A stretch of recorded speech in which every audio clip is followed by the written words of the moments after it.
Bom dia! Que a paz de Deus esteja com você neste novo dia que se inicia. Naquele tempo, disse Jesus a Nicodemos: Ninguém subiu ao céu, a não ser aquele que desceu do céu, o Filho do Homem. Do mesmo modo como Moisés levantou a serpente no deserto, assim é necessário que o Filho do Homem seja levantado, para que todos os que nele crerem tenham a vida eterna. Pois Deus amou tanto o mundo, que deu seu Filho unigênito, para que não morra todo o que nele crer, mas tenha a vida eterna. De fato, Deus não enviou seu Filho ao mundo para condenar o mundo, mas para que o mundo seja salvo por ele. Palavra da salvação, glória a vós, Senhor. Celebrando esta festa da exaltação da Santa Cruz, cuja data litúrgica é 14 de setembro, e esse mês, esse ano, por providência divina, o dia 14, que cai justamente no domingo, então podemos celebrar com toda dignidade, com toda espiritualidade, esta festa tão especial e tão cheia de significado para todos nós. Dia 15 de setembro é o dia de Nossa Senhora das Dores. Então há uma ligação, né? O 14 e o 15. 14, a cruz, Jesus crucificado, o Calvário.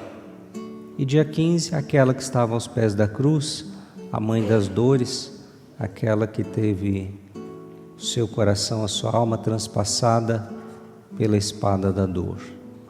Há quem possa perguntar, questionar diante desta festa litúrgica da exaltação da Santa Cruz.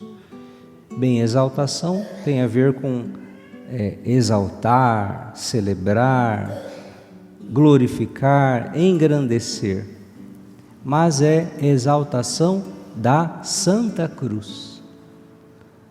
Há quem poderia perguntar, mas como exaltar o instrumento, a arma que matou Jesus, que foi a cruz? Como exaltar o instrumento da sua morte?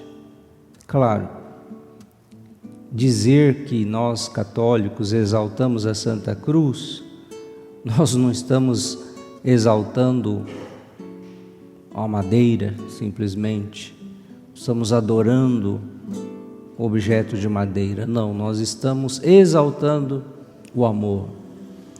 Exaltar a Santa Cruz, em outras palavras, é exaltar o amor que por nós foi oferecido pelo Divino Salvador no alto da cruz. É isso que nós exaltamos, o mistério da nossa salvação. Aquele que por nós na cruz, no madeiro da cruz, foi pregado. E esta compreensão que toda essa liturgia da palavra nos conduz. A começar da segunda leitura da carta de São Paulo aos Filipenses, Jesus Cristo, existindo em condição divina, não fez do ser igual a Deus uma usurpação. Ou seja, o que São Paulo está dizendo aos Filipenses e a nós? Esse Cristo Jesus que nós cremos que é o nosso Salvador, que é o Filho de Deus, esse Jesus Cristo, ele existe desde sempre, existiu desde sempre em condição divina. O que é condição divina? Deus. Esse Jesus Cristo que encarnou-se no ventre de Maria é Deus. E ele já era Deus desde sempre, gerado, não criado, consubstancial ao Pai. Mas esse Deus Filho, em determinado momento histórico da nossa história, resolveu vir a nós, na sua condição divina, como Deus. Aquele que se encarnou no ventre de Maria é verdadeiro Deus, mas embora existindo em condição divina, não fez do ser igual a Deus uma usurpação, ou seja, ele é igual a Deus, ele é Deus, Deus Filho. Mas a partir do ventre de Maria, a partir da sua concepção, ali a natureza humana, uma natureza humana, se une àquela natureza divina que veio do Pai, que veio do céu. Esta parte humana de Jesus, quem dá é a Virgem Maria. É a genética, vamos dizer assim, é o óvulo de Nossa Senhora. Jesus herdou 100% a sua natureza humana da Virgem Maria. E a sua natureza divina é do próprio Deus. E ali está, nesse grande mistério, a união hipostática. Jesus, a partir de então, a partir da encarnação, verdadeiro Deus e verdadeiro homem, para todo sempre. Ele esvaziou-se de si mesmo, assumindo a condição de escravo, tornando-se igual aos homens. Humilhou-se a si mesmo, fazendo-se obediente até a morte, morte de cruz. Por isso Deus o exaltou acima de tudo e deu a ele o nome que está acima de todo o nome. Deu para entender por que Deus o exaltou acima de tudo? Por que Deus exaltou o Filho acima de tudo? Porque ele se humilhou, porque ele se rebaixou, porque ele se fez escravo de todos. E aqui está o grande mistério, no rebaixamento, na kenosis, na humilhação, na obediência. Se pela desobediência nós perdemos o paraíso, se pela desobediência dos nossos pais o pecado entrou no mundo, e desde então todos trazem o pecado original em si, pela obediência de um Deus que se fez homem e veio a nós, por esta obediência nós somos salvos. E por esta obediência Deus o exaltou, para que ao nome de Jesus todo joelho se dobre no céu, na terra e abaixo da terra, e toda língua proclame que Jesus é o Senhor, para a glória de Deus Pai. Então aqui está, é a exaltação do Cristo crucificado e ressuscitado. Meus queridos irmãos e irmãs, nós ouvimos na primeira leitura do livro dos Números, o povo no deserto. O povo no deserto que começa a murmurar contra Deus, a murmurar contra Moisés. O que é murmurar? É reclamar. Começou a reclamar. E a gente sabe, né? Todo o pecado ele tem consequência.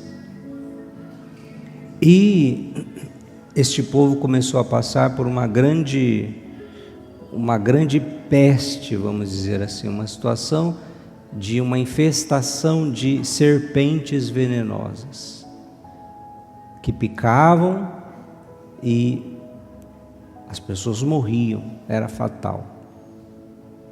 E diante desta situação, desta calamidade, deste flagelo, diz a palavra que o povo clamou a Moisés e clamou a Deus.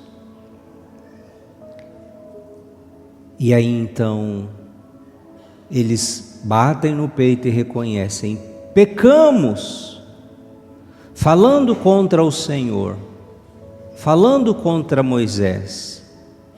Pede ao Senhor, Moisés, que afaste de nós as serpentes.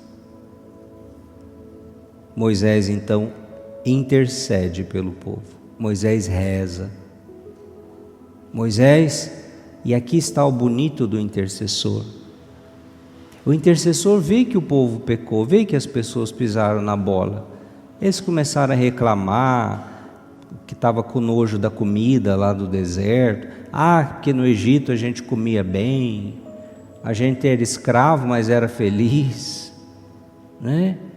e começou assim a murmurar contra Deus, mas diante do sofrimento daquele povo, o coração de Moisés cheio de compaixão, pede a Deus por eles. Pede a Deus por eles. E Deus ouve a oração de Moisés. Deus dá uma ordem ali um tanto quanto estranha. Deus falou assim: olha, Moisés, faz uma serpente de bronze. Uma serpente de bronze. Coloca numa haste como sinal. E quem for mordido pela serpente deve olhar para a serpente de bronze na haste. Você vai erguer esta haste com a serpente de bronze, e todo que for picado pelas serpentes venenosas e olhar para esta serpente de bronze, ficará curado. E assim o povo ficou livre dessa infestação, desta peste. Meus queridos irmãos, esse sinal no deserto nada mais foi do que uma prefiguração do grande sinal que nos foi dado em Cristo Jesus. É o próprio Evangelho de João que vai nos revelar isso. No capítulo 3, quando o próprio Jesus vai dizer: do mesmo modo como Moisés levantou a serpente no deserto e aquele povo foi curado, assim é necessário que o Filho do Homem seja levantado, para que todos os que nele crerem tenham a vida eterna. Vejam o paralelo. Antigo Testamento, serpente de bronze, o povo foi salvo, foi curado. Novo Testamento, a haste que nos foi levantada é o Cristo, é o Filho de Deus, para que todo aquele que nele crer, para que todo aquele que olhar, que voltar a sua vida, o seu coração e acolher esse Cristo de Deus, também seja curado do pecado, possa ser salvo dos seus pecados. E aí Jesus vai concluir no versículo 15: pois Deus amou tanto o mundo que deu o seu Filho Jesus, que deu o seu Filho unigênito, para que todo aquele que nele crer não pereça, mas tenha a vida eterna. Aqui está a maravilha do amor de Deus por nós. Deus amou tanto o mundo que nos deu o seu Filho, para que todo aquele que nele crer não seja condenado, mas seja salvo. Mas, meus irmãos e minhas irmãs, o que é crer? Eis a questão: o que é crer em Jesus? Muita gente pensa que crer em Jesus é acreditar que Ele existe. Não, crer não é só isso. O diabo acredita que Jesus existe, e nem por isso ele é salvo. Os demônios acreditam que Jesus é o Filho de Deus, que Ele existe, mas nem por isso eles são salvos. Então esse crer em Jesus vai muito mais além. Crer em Jesus é o ato de fé que nos leva a entregar a nossa vida a Ele, a viver sob o seu senhorio.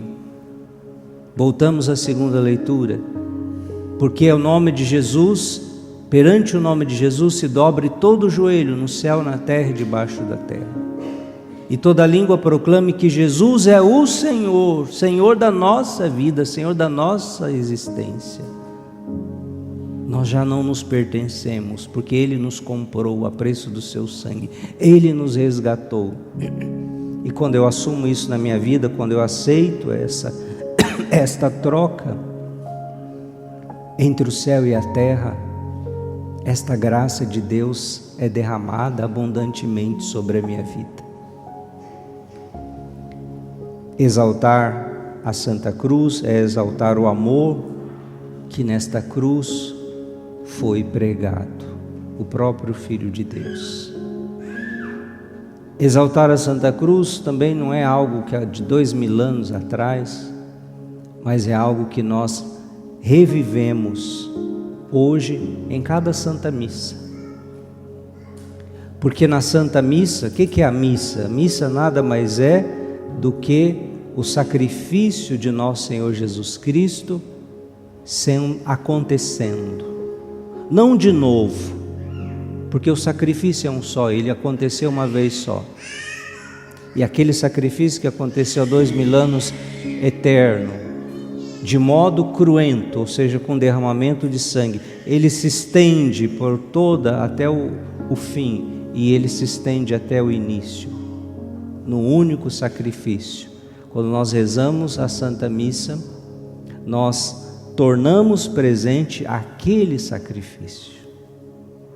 Quando o sacerdote consagra o pão, consagra o vinho, nada mais é do que aquele sacrifício de amor do madeiro, do Calvário, da cruz, se realiza diante dos nossos olhos, de modo incruento, sem derramamento de sangue. Cristo não sofre mais. Cristo na Eucaristia é Cristo ressuscitado. Cristo está ressuscitado. Mas esse mistério de amor, de entrega, de doação, esse sacrifício de amor, é atualizado no hoje da nossa história. Por isso, em cada missa, no fundo, a gente celebra a exaltação da Santa Cruz de Cristo. Exaltamos o Cristo crucificado, ressuscitado para nossa salvação. Por isso, amar a Eucaristia. Por isso, diante da Eucaristia, sempre termos o ato de fé. É o meu Senhor, é o meu Salvador, que se dá em alimento para vir ao meu encontro, para fazer morada em mim e para realizar em minha vida a salvação. Que nós possamos viver esta fé e a cada dia pedir a Deus a graça de crescer nesta fé. Glória ao Pai, ao Filho e ao Espírito Santo, como era no princípio, agora e sempre.